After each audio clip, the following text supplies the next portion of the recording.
कोई भी हो, माता हो, पिता हो, कोई भी हो, तो उसका जिम्मेदार यदि हम स्वयं को बनाएंगे तो हम इतने परेशान नहीं होंगे। मगर हमारी स्थिति क्या है कि हम दूसरों को बताते हैं कि इसकी वजह से मैं परेशान हूँ, इसने ऐसा कर दिया, मेरे बेटे ने ऐसा कर दिया, मेरी बहू खराब है। नहीं, यदि हम सत्संग में आते हैं और परमात्मा का ज्ञान हमें प्राप्त है तो हम किसी को दोषी नहीं बताएंगे, हम स्वयं को दोषी बताएंगे, किसी दूसरे को नहीं, अपने आप स्वयं को दोषी बताएंगे।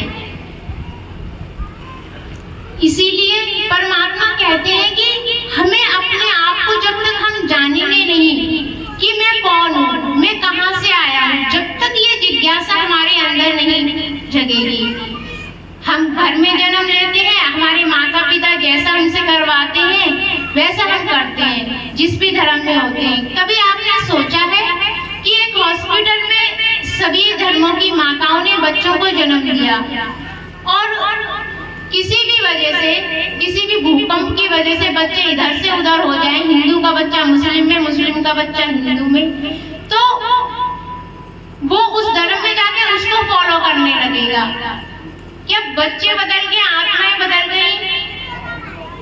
परंतु ये देखा हमने कि वो जिसमें हम बच्चा, जब परमात्मा कहते हैं कि बच्चा क्यों कहते हैं कि परमात्मा का रूप है, क्योंकि वो बच्चे के अंदर वो परमात्मा का वो अंश है। जब वो होता है तो उसको कोई समझ नहीं होती, उसको बस ये रहती है कि मैं परमात्मा से जुदा होकर वो आत्मा में यहाँ पर आई हूँ, किसी माता के गर्भ से मैंने जन्म लिया है। मगर उसको बनाता कौन है? बनाते उसके माता पिता हैं। हिंदू बनाते हैं, मुस्लिम बनाते हैं, उसको हम बनाते हैं। मगर जिस भी बच्चे के अंदर ये जिज्ञासा आ गई कि मैं कौन हूँ, मैं कहाँ से आया हूँ, असली घर मेरा कहाँ है, वही संत का मार्ग है। मगर ये जिज्ञासा हमें अपने अंदर, हम सोचते हैं कि बस जैसा हमारे माता पिता ने किया हम उसको फॉलो करते रहते हैं और जीवन चलता रहता है, उसको हम मानते रहते हैं। ठीक है, परमात्मा कहते हैं मानना गलत नहीं है, मानो। कहते हैं मानने और जानने में बहुत अंतर है, मानना और जानना। क्योंकि मानते तो हम हमेशा ही रहते हैं, जो माता पिता ने बताया वो हमने मान लिया। कभी जानने की कोशिश करी है, जानने की जिज्ञासा करी है कि मैं कौन हूँ? जैसा सबने बताया वैसा ही हमने मान लिया। जब तक ये जानने की जिज्ञासा हम अपने अंदर नहीं पैदा करेंगे कि मैं कौन हूँ, कहते हैं नहाए धोए से हरि मिले तो मैं नहाऊं 100 बार, हरि तो मिले पावन हृदय से प्यारे, मन का मैल उतार। कि जो हमारे मन के ऊपर ये आवरण चढ़ा हुआ है कि हम ये धर्म में, हम उस धर्म में, हम इस प्रवृत्ति के, हमारा सिद्धांत ये है, हम वो, जब तक हम उसको मानते रहेंगे और जानेंगे नहीं, तब तक हमारी आध्यात्मिकता में तरक्की नहीं होगी। क्योंकि जो हमने माना वही हमारे बच्चे मानेंगे, आगे भी यही। जानने की स्थिति जब तक वो जिज्ञासु अपने अंदर नहीं लेके आएगा, तब तक वो परमात्मा का दर्शन नहीं कर पाएगा।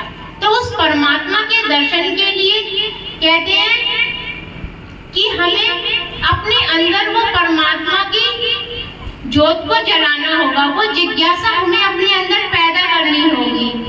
हम सभी यहाँ पर आज सत्संग में एकत्रित हुए हैं। आज सत्संग को होते हुए 10 साल हो गए हैं, 9 साल बीतकर 10वां साल शुरू हो गया है। आज सत्संग का 10वां जन्म दिवस है। हम सभी यहाँ पर आध्यात्मिकता के सत्संग के माध्यम से आध्यात्मिकता की तरक्की के लिए हम सब यहाँ पर आए हैं। कहते हैं कि आध्यात्मिकता की तरक्की के लिए आए, कोई रिश्ते निभाने के लिए आया है, कोई रिश्तेदारी निभाने के लिए, कोई मिलने के लिए। मगर कहते हैं मिलना मिलाना ये संयोग है। जिसको परमात्मा बुलाता है उसे वो स्वयं मानकर भी नहीं रोक सकता। जिसको परमात्मा को बुलाना है वो अवश्य आएगा। और सत्संग में बैठकर कहते हैं कि संगति का असर कैसा भी हो, आप सत्संग में आए, आपके बच्चे सत्संग में आए हैं तो कुछ तो असर पड़ेगा।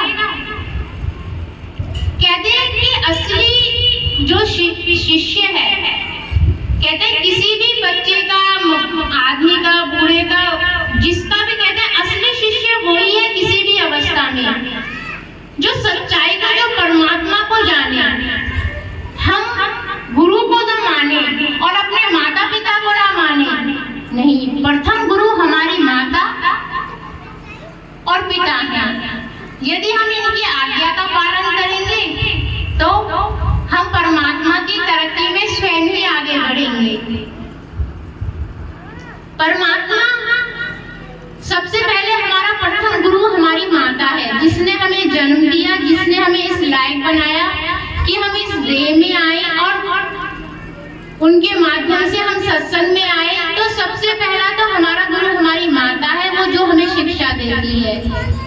कहते हैं कि अगर भाग्य लिखने को दिया जाए, अगर कहते हैं कि भाग्य लिखने को किसी माता को दिया जाए तो माता कभी भी अपने बच्चे का भाग्य गलत नहीं लिखेगी। वो सिर्फ क्या लिखेगी, मेरा बच्चा स्वस्थ रहे, कभी बीमार ना पड़े, कभी उसे कुछ भी ना हो, उसकी अच्छी नौकरी लगे, अच्छे पढ़े। कभी कोई माता ऐसा लिखेगी कि मेरा बच्चा कभी बीमार होना चाहिए, कभी उसको आर्थिक परेशानी होनी चाहिए, कभी उसको शारीरिक होनी चाहिए, नहीं।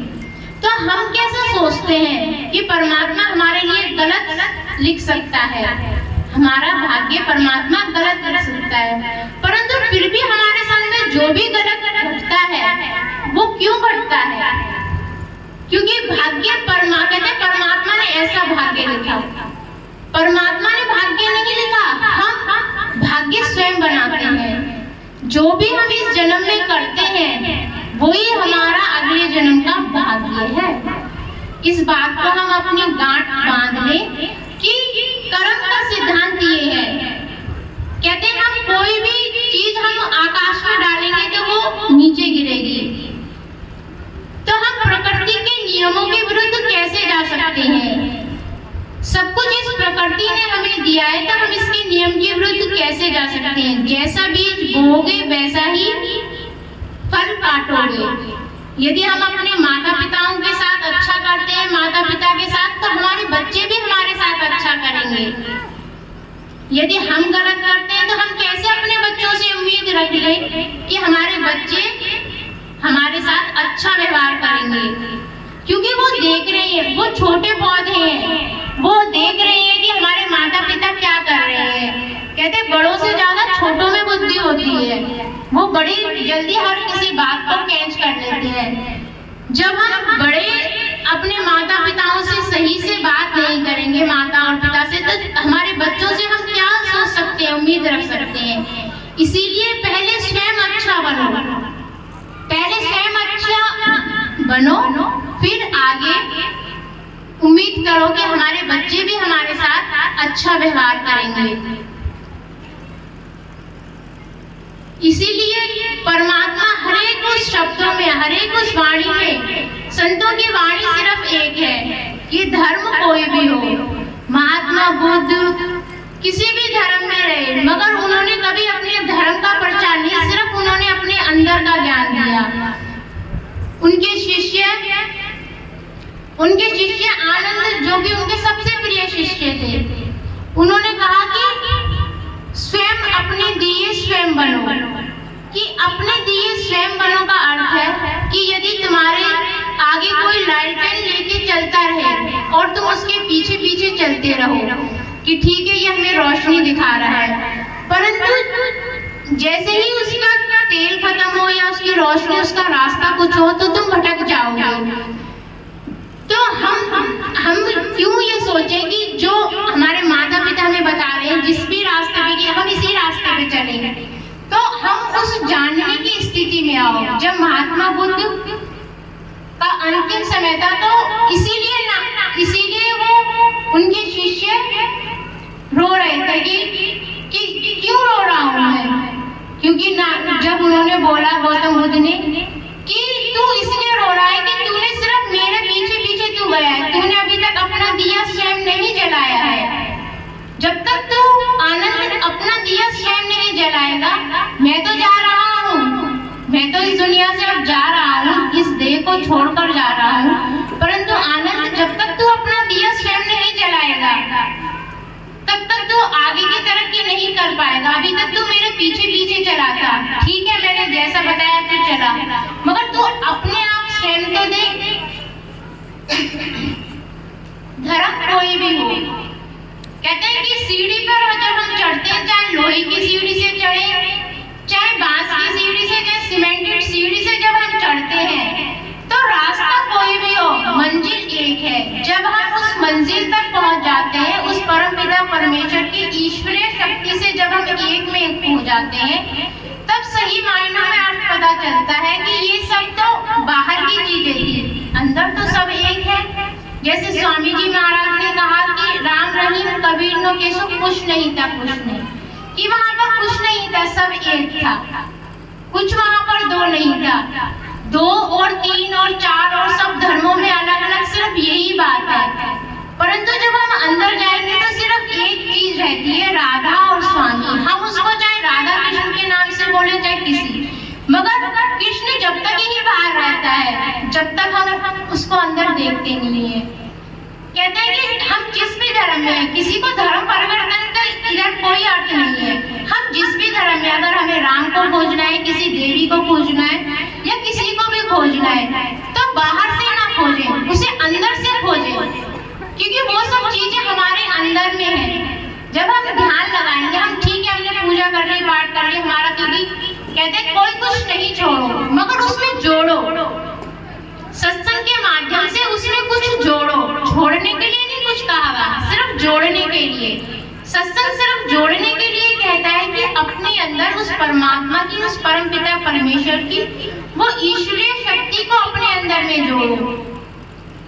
जब हम कहते हैं कि ध्यान की, जब हमें गुरु दीक्षा मिलती है, जब हम ध्यान पर बैठते हैं, तो क्या कहते हैं हमारे गुरुजन, क्या कहते हैं कि हम ध्यान में बैठे हैं। कोई माला से अपना भजन करता है, कोई नाम का उच्चारण लेके भजन करता है। कहते हैं कि हमारा मन क्या कहता है, कहते हैं जब हम सिर्फ ये माला और नाम, कहते हैं गुरु भी कहते हैं कि ये माला और नाम जब तक हमारा काम करता है, सिर्फ एक मन को कंट्रोल करने की स्थिति है। क्योंकि जब हम बोलते रहेंगे, चाहे हम राम राम बोले, राधा स्वामी बोले, चाहे कुछ भी बोले, ये मन को कंट्रोल करने की स्थिति है। यदि हम माला जपेंगे तो हम कहेंगे 1 2 3 4, 1 बार फिर 2 बार फिर, हम बाहर घूमते रहेंगे। जब वो परम पिता परमेश्वर की स्थिति में, उस अवस्था में, भगवान की अवस्था में जब हम पहुंचेंगे, तो ना तो नाम वहां पर काम करेगा, ना वहां पर माला काम करेगी, वहां पर शून्य का काम करेगी। हम मौन की स्थिति में आ जाएंगे, बिल्कुल शांत और बिल्कुल मौन की स्थिति में आ जाएंगे। ना हमें ये पता रहेगा कि हम पत्नी हैं, हम बच्चे हैं, हम दादा हैं, हम दादी हैं, कुछ नहीं, कि हम एक संत हैं, कि हम शिष्य हैं, नहीं। जब हम उस स्थिति में पहुंच जाएंगे, जब हम एक में एक होंगे, चाहे हमारी वाणी चल रही है, मुख हमारा बोल रहा है,